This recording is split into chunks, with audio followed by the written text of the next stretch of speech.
reform to the state liquor system. Is there differences of opinion in the caucus? Did it come out too late? What's the situation with that? It's not that won't be a part of our discussions this time. Not everything that we take up in this session is a caucus issue or an agenda item on this caucus. I would expect that ABC reforms are a part of the agenda of this short session.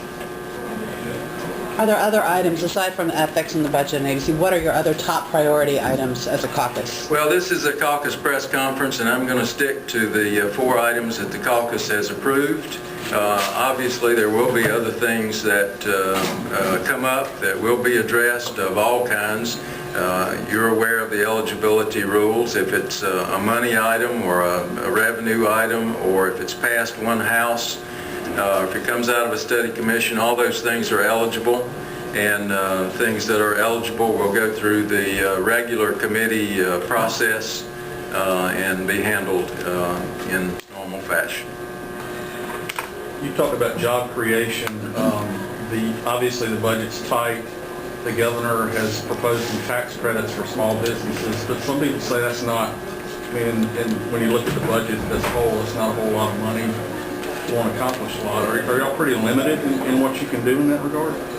Well, we are doing pretty well in this state at high-tech job creation, at job creation in certain sectors. We want to keep that momentum going.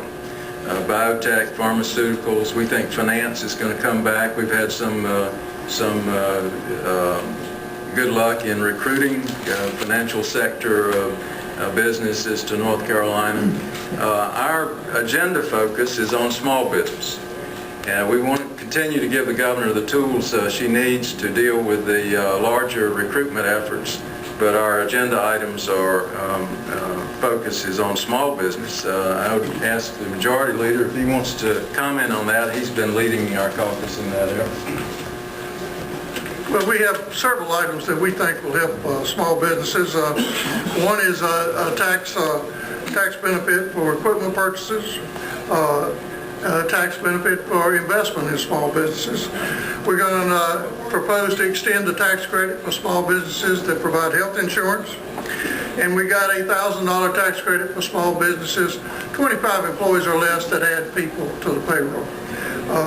We are looking at ways to increase capital to our small businesses through grants through the North Carolina Rural Economic Development Fund, and using our community college business centers that are already there to help our small businesses across the state be more prepared to apply for federal loans and state loans. So we think we have a pretty comprehensive package.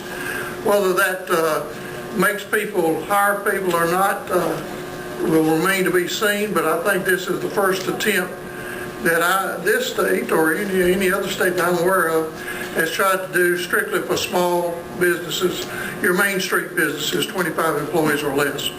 And I'm excited about putting this proposal together, and we have discussed it extensively in our caucus and our issues campaign, and we think it's a real good way to get 100 to 200,000 small businesses across this state some help that they've never had before. And you know, if we could just get 25% of them to add one person, it would probably do more for unemployment than anything else we could do. So we're excited about this. Is it enough? That remains to be seen. But we're going to certainly put forward our best effort to help small businesses. I want to add to that I remain pretty optimistic about our economy. I feel like in my travels around the state and talking to not only the academic people who study this sort of thing and our own economists, but also just on the street talking to business persons in the furniture industry and the auto dealers, retailers, business is coming back in North Carolina. We're on the way up now. We're not any longer at the bottom of the U. We're on the upswing of the U. And what we want to do is push it along as hard as we can to improve our unemployment figures, particularly in the most hard-hit areas, and to do whatever we can as a General Assembly, together with the Governor and the Senate, to get people hiring again and get this economy roaring back. Has there been any consensus on the step increases for teachers? Our caucus has not taken a position on that. We will look carefully at what the Senate does. They've signaled what they may do, and we'll take a look at it when it comes over. But the minority party says that the best way to encourage small businesses to reduce marginal income tax rates and reduce reduce the corporate income tax rate. Do you not agree with that, or does it cost too much money? Well, why is that not? Well, I've already indicated, and our caucus has, that we're not against looking at comprehensive tax reform, but at a time when we need the most money that we can for community colleges, for protecting teachers, for protecting our universities, I think that's a priority. I will note for you, since you asked about taxes, that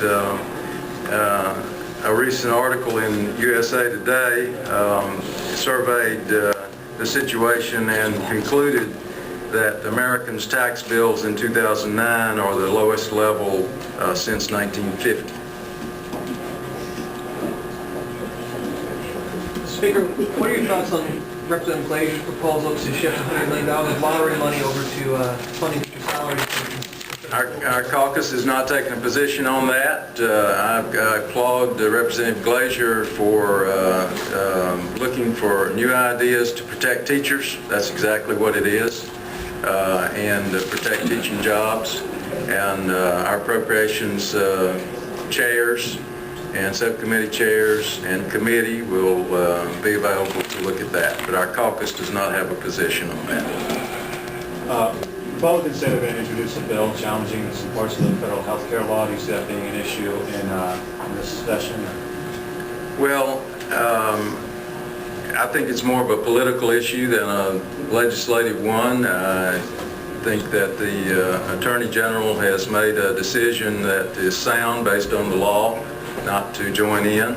If he is wrong, then the decisions in other states will control what happens in North Carolina as well. So, no. Anybody else? Not. Thank you very much. Thanks for coming.